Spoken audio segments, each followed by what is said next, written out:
Welcome, everyone, to the Pick Six podcast, where we discuss the biggest stories in college football. I'm your host, Chris Chang, and joining me, as always, is my co host, Rudy Tamarchio. Rudy, we have waited for this day all season. The college football playoffs kick off today with Indiana traveling to South Bend to take on Notre Dame tonight. But before we jump into the games, we have to talk about the portal combat that's been ensuing this winter. With just over a week left until the transfer portal closes, we have around 2,016 players entering the portal with a little over 400 committed. Miami's lost 10 players so far to the portal. What are you thinking so far as this portal season gets to a close?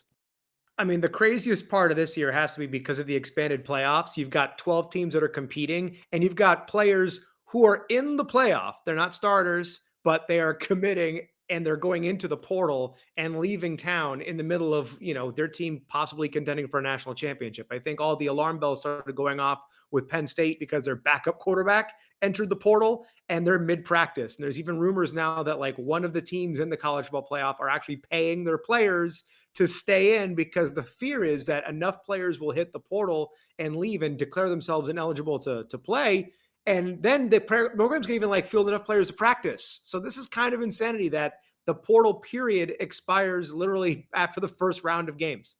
Yeah, we're already seeing teams that haven't even played their bowl game yet have players leave the team, which is unheard of. But again, this is the first season with the college football playoffs, with football still continuing into December, going into January. Let's focus a little bit here at home. Miami most recently lost out on the number one QB, the John Mateer sweepstakes. What do you think this says either about the program or about the transfer portal in general when it comes to Miami? I don't think it says much, to be honest with you, because like John Mateer is arguably the best quarterback that was out there. He's going to Oklahoma. I'm sure they Mhm. threw him a bag to make that happen. And look, it's easier to go somewhere and improve your stock because you're going after a struggling offense. That's what Cam Ward, his teammate at Washington State, did at Miami last year. Than it is coming in and now having this expectation put on you to say John Mateer is not going to be as good as Cam Ward. If he came here and he has a good year, they're still going to say, oh well, he wasn't as good as Cam Ward. I think Do this you is re your time. Yeah, go ahead. So do you think it was like the reason why he chose Oklahoma was partial? I mean, again, I'm not going to say the Cam Ward effect impacted his decision wholeheartedly or that it even was a No. major reason, but do you think that maybe that played a factor of why he didn't want to? Because I mean, I don't know if I don't think I think I would hope, again, this is me giving fans the benefit of the doubt, which I should never do, but I feel like Yeah. people would be able to separate the quarterbacks. You know what I mean? Like John Mateer is I mean, and again, anyone who follows college football will understand that Mateer is a more traditional dual threat quarterback, whereas Cam Ward was your traditional pocket passer with the ability to move if needed be, but I don't know. I wonder if maybe I was thinking about this. I forgot who I was watching. They were mentioning that like he really wanted to get out of the shadow of Cam Ward, being behind Cam Ward while he was at Washington State, then maybe even coming to Miami and filling that shadow. Do you think that may have played an impact, or do you think it was more the offensive coordinator and his coach going to Oklahoma? Well, I'm sure it's multifaceted. I mean, I haven't stayed with the situation much since he declared because I'm wondering, isn't his offensive coordinator now being considered for the head coaching job at Washington State? So him going there might not even be, it might even be guaranteed that he goes to his offensive coordinator's, next stop, and they have that, that rhythm together. I think it's multifaceted because you could say Oklahoma's trying to spend a lot of money to bring Right. in better talent because they had an awful year offensively. They're playing in the SEC, so you have, a really big spotlight that's on you, regardless of how good or bad the league is. Because let's not forget, Oklahoma beat Alabama this past year, and they were 6-6. So in terms of the quality of play, it's not going to be that much of an elevation, but you do have all the cameras and the spotlights on you. And then again, I think you combine that with the Cam Ward effect too, of saying, oh, well, you were his understudy here. You're going to be his understudy again, even though he's gone. I just think that the expectations are so high at Miami now offensively that if they replenish another quarterback out of the portal, the expectations are going to be through the roof again. Whereas if you go with like Emory Williams or let him, compete with a guy like Luke Nickel who's coming in and Judd Anderson who's there, I think there's more of an expectation from Miami fans say, okay, we have to lean on a running game. You have to be more balanced on offense. Whereas John Mateer is like, oh, well, he can run the ball. He could throw it all over the place. We have some good receivers. We got CJ Daniels coming in from LSU. He should be fine. And, Yeah. there's still the chance that Isaiah Horton actually stays because he's in the portal, yes, but there's a possibility that he might stay at Miami. He signed the paperwork kind of late after declaring, like 24 hours before that. So if you have that combination of Isaiah Horton and CJ Daniels, that's lethal in terms of size and speed. So what Rudy, my next question would be losing John Mateer. Do you feel like we really lost out? Are you looking more forward to giving Emery time playing? What's your thought? Because some people are a little butthurt that John Mateer didn't pick UM, but others are actually looking forward to the future at UM. Yeah, I mean, look, Miami fans are always gonna be butthurt about something. Look, as a Miami fan myself, and you too, I got plenty of things to be butthurt about this offseason. They raised season tickets by 30%. So I'm real butthurt about that right now. Yeah. I might be bleeding from there, but I'm not actually going to renew in that section because I just can't afford it. My girlfriend can't afford it. Nobody that sits down there can afford it right now. In terms of looking forward to the future, look, Emory Williams didn't look bad 2 years ago when he That's played. true. And granted, the offense was very different. It was a lot more controlled. He wasn't checking things down at the line of scrimmage. It was very run heavy, lean on your defense. I don't care what the offense looks like if you can win 10 or more games and go undefeated in conference. That's the most important part. You had the historically best offense in Miami Hurricanes history, the best offense in college football by statistics, and you couldn't make the college football playoff because your defense let you down. So, Yeah. in that regard, I'm fine with Mateer's decision. I think maybe some of Miami's results could have been the issue there too. To say if we don't make it to play for the conference championship, we're not making the playoff. Granted, Oklahoma doesn't look like it's going to be a playoff contender anytime soon, but there is a chance that you can have multiple losses in the SEC and still have a spotlight on you. Yeah, I think his was the comfort of his offensive coordinator being there, him being from the area, roughly an hour and a half outside of Norman. I think that kind of all played in. I think also the fact that he's like, I'm not really down to follow Cam Ward and just I don't want to be little brother anymore. I don't think that's a big thing, but I think that did play a little bit into it. Switching over to the defensive side of the ball, one of the prospects we were looking at from Kentucky, Keeshawn Silver, committed to USC.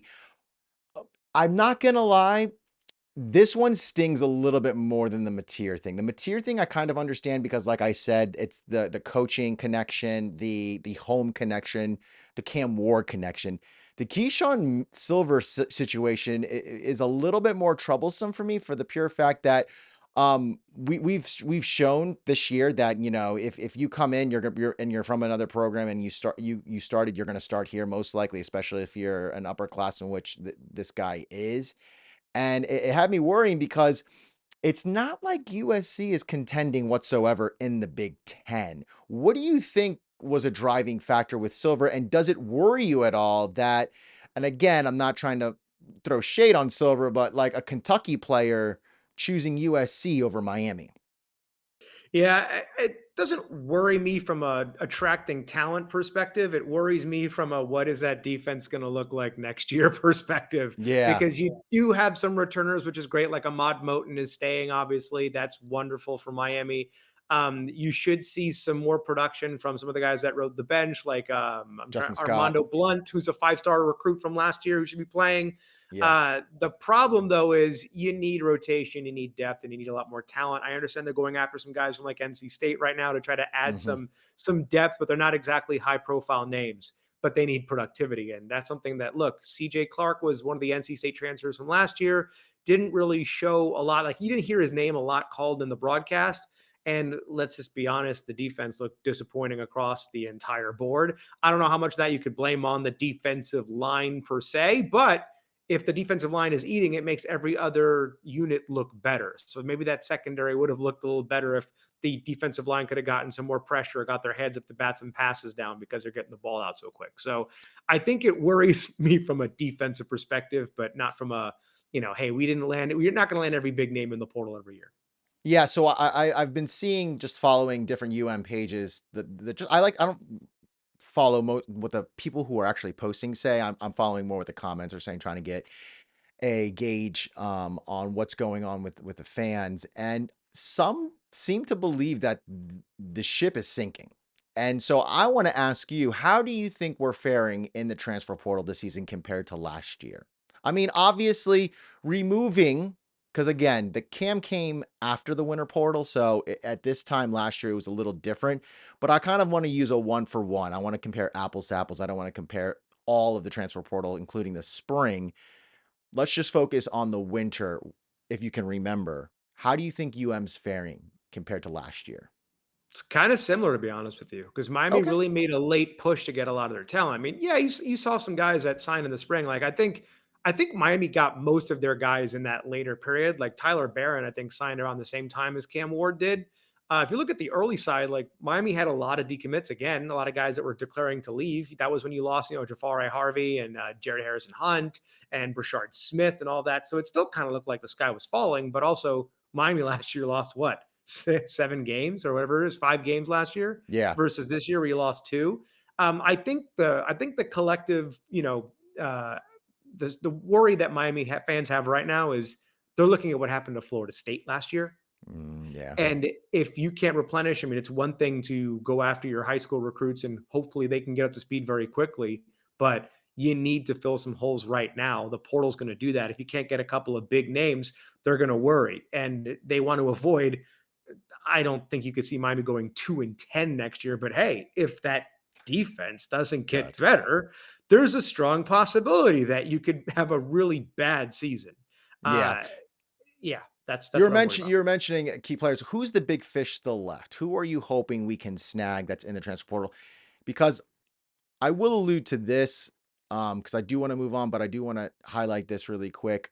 I think we're going to see some bigger names after the playoffs. So come spring, which will be really interesting. I think the spring transfer portal will be probably the most epic portal period in the history of the portal. But who is the big fish that's still left right now that you would like to see us get? I agree with you completely, by the way. I think it's like the reverse of what high school national signing day looks like. The original signing day in February was a big deal, but now the early period's a bigger deal for high school Right. recruits, and now the later portal period's a bigger deal for transfers. Yeah. In terms of who's left, I don't know who else I'm high on, to be honest with you. Me Like, I too. don't know how, there's nobody really left that I could say, oh, that's going to make an immediate impact on Miami's team, unless somebody gets let out of their intent. But I think for right now, you kind of have to ride with what you have until springtime. Yeah, well, here's something I did not have on my 24 bingo card. Alabama needs money, or at least their athletic director would like you to believe so. So Alabama's athletic director, Greg Byrne, basically went on Twitter the other day, or X, whatever the heck you want to call it. Now I call it Twitter. I'm an old school kind of guy, and he posts this thing on his X account saying, Alabama fans, over the past few years, there have been a drastic change in college athletics.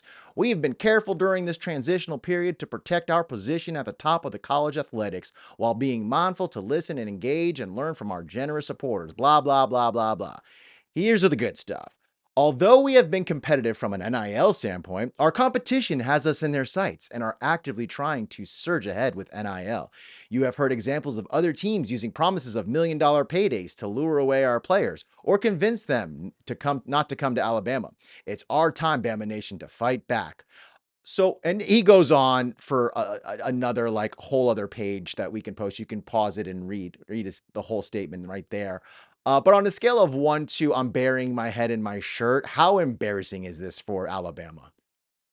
Uh, I would probably, I could think of more embarrassing things, but they're much beyond the world of college sports. If you're a Bama fan, this comes off as you guys are desperate, Yeah, really, really, really desperate. And I think there's two things, right? There's the optics of this statement's coming out a couple of days before Christmas and the holiday season. And it's like, hey guys, we need your money right now because we're getting out recruited. Cool. I'm getting my cousin something for Christmas. I'm getting my daughter something from Christmas. I don't think I'm going to be making another donation to Alabama right now after the season that you guys had, even, not making the playoff. Secondly, I think there was even parts of the writing there that I found so, borderline kind of disgusted with, of saying they're taking our players. And they're sitting there yeah, going, you don't own these athletes anymore. These players are until they change the portal limits a little bit. these guys can go off and do whatever they want to do. And if they're not getting playing time, in one place, that's what happens. So for you to like take ownership when they sign that letter of intent and say these are our players are going after and taking, they have free will, man. If they don't want to Yeah. stay, they don't want to stay. So yeah, I think it's a little, it's definitely it's giving a little desperate. Yeah, I think when you sent me the story, I was like, The desperation is palpable. You can taste it in the air." I think it's also funny coming from a program like Alabama that's been so dominant. This really reeks of "I'm taking my ball and going home," because not the exact verbiage, but the same sentiment where it's like, "I'm not getting my way, and now I'm pouting about it." And you sit there and you look at a program that again, what had its grip over college football for the better part of 14 years. And now it's becoming a more fair playing field and they're upset. And I think my biggest issue is it's like, well, if you didn't want this to happen, out of anyone in college football, your program had the loudest voice. So you could have stopped this. You could have put guardrails on this. You could have, trust me, there is no way that Greg Byrne and Nick Saban couldn't have made something happen in terms of NIL. I just, it's very hard for me to sit there and go, oh, you guys you had nothing to do. It was out of your control, you know? Go ahead, You bring ready? it out. You ready for a tinfoil hat theory here? Let's go, bro. Let's go. I don't think Alabama could have done anything about the transfer portal and sorry about NIL, and I think it's because Alabama was the original under the table legal NIL Yeah. because NIL was what killed SMU back in the 80s in the Pony Express. They tried to Hmm. accuse Miami of doing a lot of that with Luther Campbell and with that, scumbag Nevin Shapiro, who we'll talk about that in the offseason because that was nowhere near the story that it should have been when it came out. But if you look at Alabama, like there was one campus, we joked about this in earlier episodes of our podcast, but if you went to Tuscaloosa, anytime between those years of dominance, those, 2000, like 2010 to, 2017, 2018, the height of the 4 team playoff, all that, Hmm. every player had a Dodge Charger, Oh, every single one. You're and telling a me, gold chain with diamonds in it. Yeah. right. In the With Beats years before headphones the or Apple transfer portal, headphones. Yeah. right, before NIL deals were even a thing. So I think this was a way for the NCAA to kind of give them a pass because could you imagine if they investigated Alabama, found them No. guilty of all these impermissible benefits, and had to give them the death penalty for you? They would have never done it because they even realized after what happened at SMU, it was way too much. The NCAA isn't on the same pedestal that it used to be in terms of legality and people believing their authority anymore. So it would have been dragged out in the courts, but you couldn't sanction Alabama anymore. And if that's the case, everybody's going to do it illegally as it is. So they had to find a way to legalize it.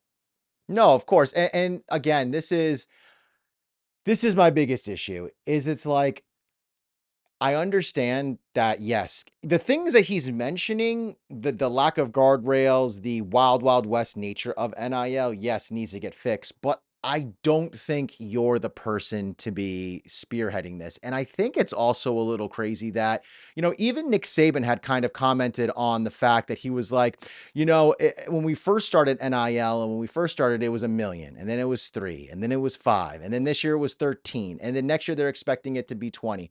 And it's like, when does it stop? Is what he was saying. And I was like, well, until we get guardrails on this, it's not going to stop. And you have to play the game. And you guys have played the game and bent the rules before. So don't get mad now. And on top of that, I mean, at the end of the day, yeah, kids are going to go wherever they want to go. I don't like it, but it is the name of the game right now. And Yep. sorry to inform you, but Tuscaloosa is not grabbing kids' attention. Like kids don't want to go live in Tuscaloosa anymore. You know what I mean? With I think Ryan Williams, the freshman wide receiver that was all breakout. I think he entered the transfer portal too. And it's just a sign of the times where it's just like, listen, unless you, and again, I'm going to reiterate what I said just before.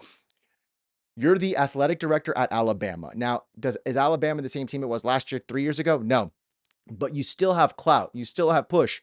call your buddies, call your good old boys, and get this stuff under control then, if you don't want it like this. But it's very ironic that you're upset about the situation now. And then you're right. It's a little weird to me that you're asking for money. It's like we're in December. I thought the political text messaging and asking for money stopped back in November, but apparently not. And what's worse is it's like you guys are just, I think this is the year their media contract bumps up to like $70 million Yeah. for their rights. And it's like you need more than that. I mean, Yeah. That, even if you only gave half of your media rights to your football team, that's still 35 million, which is still 20 something million more than what you spent this year. It's like I would it's like it's literally every when you first sent this to me, the first thing I thought of was that Kristen Hedwig from Bridesmaids meme where she's like, "Help me, I'm poor." You know yeah. what I mean? It's like this isn't a situation. This isn't a problem. And the fact that you're making this a problem just looks really bad. It's not classy. It's like, to me, it smells like we've been talking about desperation. And again, hopefully this will spur Alabama and some of those good old boys to get this stuff under control so that we can have an even playing field and that, we can kind of see who the good teams are, because it's not about recruiting anymore. It is going to be about NIL. It is going to be the transfer portal. And it's going to be about opportunity, and kids realize that. And so good for the players that they get what they want right now. Is it the best for college football? I don't think so, but I mean, some of these kids are making great money. They're bettering their lives, and I wish them the best, because for too long, I think the system was abusing these kids, and now they're getting their time.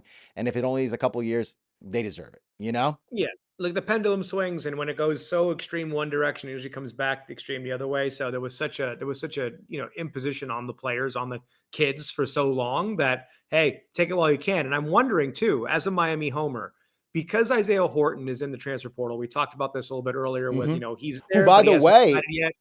he's crystal ball to go to Alabama. Right. So I'm wondering if this conversation is going to get some question marks going. And if I'm Miami, I'm saying, you sure they're good for it? Because you got your athletic director publicly panhandling like it's Salvation Army. All he's doing is not sitting outside ringing the bell outside of the Piggly Wiggly or whatever Publix, whatever they That's got over there in perfect. Tuscaloosa. So same color, you just that'd be a fun thing to do instead of Salvation Army. The Crimson Tide Army, use the same font and everything like that. Yeah, I'm wondering if you're using that as a piece and saying, look, we'll increase your NIL at the same time, but do you think Alabama's going to give you what they say? Because looks like they're going to be missing out on some more talent if you do, and they're trending down.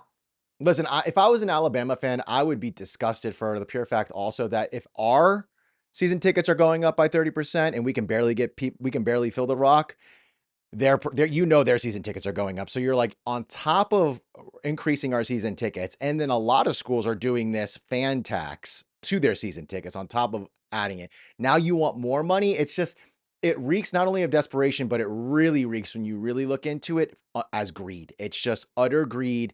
And it's to fill their pockets, not these kids' pockets. Because again, I just told you that their media contract that they're due for this year, I believe, is somewhere in the ballpark of $70 million. And if you only even spend half of that and put that towards your NIL, you're way above where you're at this year. And I would say at least 60% of programs in college football to this day. But enough about what's going on behind the scenes in athletic departments. Rudy, we have some actual football going on this week. Let's look over at our ponies from the ACC, SMU, heading to Happy Valley to take on Penn State. Now, I wanted to bring this up because I know you and I did a way too early pick for our college football brackets.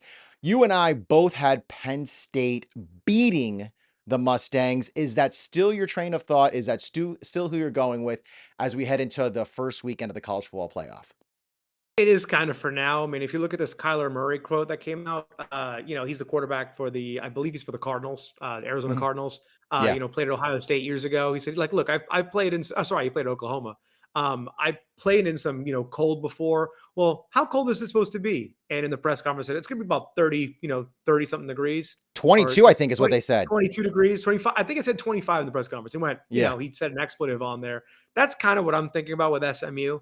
It's like, look, that offense is not made to like really grind it out. And if this was being played in a more of a, indoor stadium or something in a little bit of a warmer environment, I would probably lean a little bit more to SMU. But because you look at the forecast right now, what's going on, look at what's going on in South Bend before that game tonight. A lot of Yeah. snow, a lot of Yeah. cold. I think since this is the only matchup where you have a southern team going to a northern location, I think they were saying the temperature today in Dallas and has been all week has been in the low 70s. I think this may be the only game where weather will play a factor. And because of that, the home field advantage, Penn State looking as good as they did, especially in that championship game against Oregon. I'm still going to go with the Nittany Lions as well because I just think that again, it's home field. The weather, Penn State's had all week to be practicing in this weather, and so my thinking is that it's probably going to be Penn State. But I wouldn't be surprised as well if the Mustangs kept it close because again, Kevin Jennings and Brashard Smith are both really great runners. And if they can't air the ball out and they have to ground and pound, I think it's still going to be a good showing for them. I hope so. I mean, the only thing to me is I'm wondering if, Greg Jennings' worst performance in a win this year was at Duke, where they turned over the ball like what, 6 times, something like that. And there were chances at them turning it over like almost 9 times because all the number of fumbles that Kevin Jennings had. I'm wondering if that cold weather is going to play a factor in terms of ball security and how they can run the ball effectively. Yeah, it's going to be tough sledding, I feel like, for them. But moving over to the game that's happening tonight, we have a Midwest matchup, an in-state rivalry that's technically not a rivalry. We've got Indiana going to South Bend to play Notre Dame. Let me pull up our bracket again. We actually differed on this. Rudy, you had Indiana go winning tonight. I have Notre Dame. Are you still riding the Kurt Signetti bus? Here's the tough part because when I saw that photo that video this morning of all the cars lined up in South Bend and it's snowing and it was dark, all I could think of is, you know, Indiana lost to a physical Ohio State team. Yeah. Notre Dame plays out with the exception of that Northern Illinois game that happened. They play more physical than their opponents do. If this was a clear day, I'd still be rolling with the Hoosiers. But since this is gonna be in the snow, and you get old school football where the forward pass isn't gonna be as effective as it normally is, I'm gonna have my hot chocolate. I used to have mulled wine, but I'm older now. I will go with Notre Dame. Yep. I'm with you. But surprisingly, not for the same reasons that I had originally. I was thinking that Notre Dame would be able to throw the ball and would utilize their weapons a little bit more with Riley Leonard really kind of having a standout game. But now I'm thinking, as you mentioned, the beefier team beating Indiana and showing them up. I'm thinking that it's going to be a very similar situation with Notre Dame. I think Notre Dame will have not incredibly bigger athletes like Ohio State. They won't be maybe on par with Ohio State, but I think it'll be similar to that. And not only that, but again, the snow, the home field environment, apparently like from what I've been hearing, Notre Dame has kind of been waiting and hoping for this since the beginning and the inception of the college football playoffs. That's why they have refused to join the ACC or any other conferences because they have coveted this one spot, which is a home playoff game. Don't know why it's the first round. It's not like it's the quarter or semifinals, but either way. So I think with a rowdy crowd, I think with the elements being the way they are, and with Indiana really relying on an air attack as opposed to a ground and pound kind of game, I do have to also give it to Notre Dame on that one. Moving over down south, we're going to go to the weird city of Austin, where the Clemson will be traveling as they moonwalk their way into this game. That's what I'm going to call them. I'm going to call them the Moonwalkers because somehow they got in because we lost, and then somehow they made a miraculous 53-yard field goal with a unit that's been struggling all season. We've got differing opinions on this as well. I have Clemson winning. You have Texas winning. Are you still rolling with that pick? I am for now, only because I don't see many. departures from Texas right now in terms of transfers. There was some really Right. funny news. Like Sark actually made some headlines this week because he was saying something about, I'm trying to remember what he was complaining about. He was complaining about something, I think it was transfer portal related or NIL related. I don't think that's going to play too much of a part in this game. Clemson, like you said, they moonwalked their way in. I think God turns on them in Texas because God blessed Texas with his own hand. So I think in terms of the God factor, there might be more God in Texas than there is in Clemson, South Carolina. So yeah, I'll stick with the horns. Yeah, I kind of want to switch my pick, but then I think about it again and I just think of my rationale, which was experience will win out. Um, and I do it like the lower third says the bottom, does experience matter? And I think it does. I think Texas still may win, but for whatever reason in the pit of my stomach, I didn't think Clemson was going to show out the way they did against SMU. And leading up into this game, it's got very similar vibes as the ACC championship game, where a lot of people were picking SMU. A lot the hype train was riding on SMU with a caveat of, but don't be surprised if Clemson keeps it close. Don't be surprised if maybe Clemson can squeak it out. And I'm hearing a lot of that talk again, where it's like, okay, but Clemson, they could, but their rush defense and X, Y, and Z. And I go back, I look at the stats, and yes, statistically, yeah, their rush defense is not that great, and Texas could ground and pound, but they're also down all those running backs. So the running that they've been doing, I think, is also a combination of defenses adjusting to their air attacks, right? It's not so much is it the O line pushing and their running backs being stellar. I think it's kind of also a mismanagement of schemes and placement, right? All that said, I still got to go with Clemson, man. I think Dabo knows the moment. I think they have nothing to lose. Think about it. I look at the psychological perspective of it. Texas just lost a heartbreaker. They should have beat Georgia with that interception. That should have been a pick six. There's no reason why Georgia should have won that game. They were down their starting quarterback. And I think Texas understands that. And not only that, but Texas has the biggest issue out of any team in the college playoff of all playoff teams. And it goes back to the old saying, if you've got two quarterbacks, you've got none. And they have two quarterbacks, and I think that's going to weigh on Sark too much. Do I pull the trigger on Quinn? Do I put in Arch? What do I do? Do I use do I use a dual system package, kind of like what Florida did with Tebow? And ugh, I again, that's I just though since the pressure is all on Texas at this point, and we've seen Texas lose, by the way, at home, their only loss to Georgia. I just think Clemson will either keep it close or that they'll squeak one out. God, watch it be another 50 plus 40 plus field goal. Within It'd be closing wild, moment. right? Right, There's a fun like honestly, it would be such a great okay, I'm approaching this from, like, a journalistic standpoint, like, it would be such a great story to write if you're from Clemson, South Carolina, like, you're the weakest part of your team has literally got you going to the quarterfinals of the playoffs, like, come on, like, it writes itself, it's great, but again, my gut tells me Clemson. I won't be surprised though if Texas takes us all the way. And now we go to the game of the week. I think this is the game of the week. I think everything is on the line, specifically and only for Ohio State. Ryan Day has got the world, the universe, everything on his shoulders.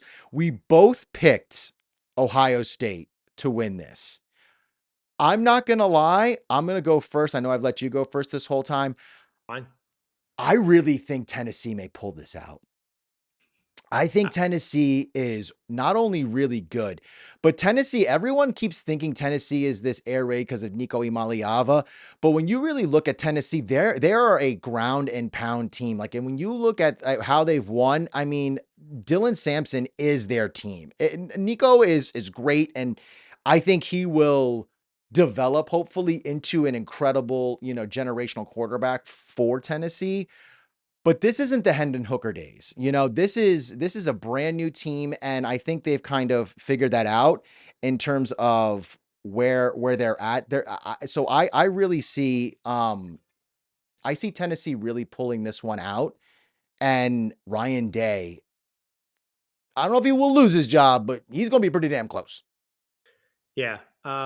I agree with you. I think I think Tennessee has a real chance of pulling this off. And there's one thing that I feel like people don't talk about when it comes to Josh Heupel. And from childhood and watching him play at Oklahoma, there's only one thing that I ever think about when I think of Josh Heupel. It's that damn shovel pass. It's something that you're starting to see more of come back into football this year between Patrick Mahomes in the NFL and also a few teams in college really using it. You Yeah. haven't seen Tennessee do it. And if you're going to ground and pound, I mean, look, if you're Tennessee, you're looking at that Ohio State Michigan game going, okay, that's the way to beat them. That's the way that Oregon kind of beat them, was grounding and pounding too and keeping it close. What's a wrinkle that you could run here that's not just straight up handing the ball off every time? And if this is a close game and you get in the red zone, I'm not going to be surprised if Josh Heupel dials up one of those old inside shovels uh, to win. So I still think Ohio State will pull it out. But if this game is close, I would not be surprised in any way, shape, or form if Tennessee does it, especially if I see one of those plays. And don't get me wrong, I think both of us, we won't shed any tears for Ryan Day and Ohio State if they lose. Some of us like to watch the world burn, particularly in Columbus. And yeah, exactly. I'm that Enjoy it. guy. Oh, I will. Exactly. And I also think I was also thinking about this. I don't think Ohio State, besides maybe Oregon, maybe Penn State, um, they haven't played a defense like Tennessee. And I think No. Tennessee has a really great defense. And I think judge again, I'm riding momentum, right? Like what we were talking about with Texas, I think it's a very similar thing with Ohio State. I think losing to Michigan, the toxicity that's been swirling around Columbus for the last couple weeks, it's inescapable. The pressure is crushing at this point. It has to be for these players, for Ryan Day.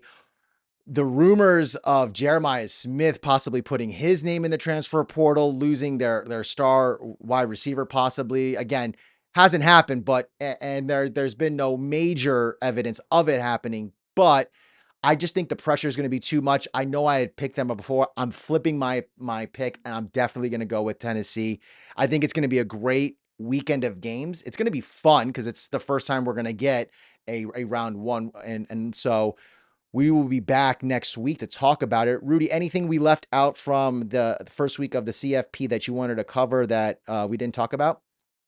I mean, nothing particularly related to the playoffs. I think we touched on every single point. There's so much to talk about in the offseason when it comes to all this other stuff happening that's going on that we don't need to share it for much longer than what we've gone on with.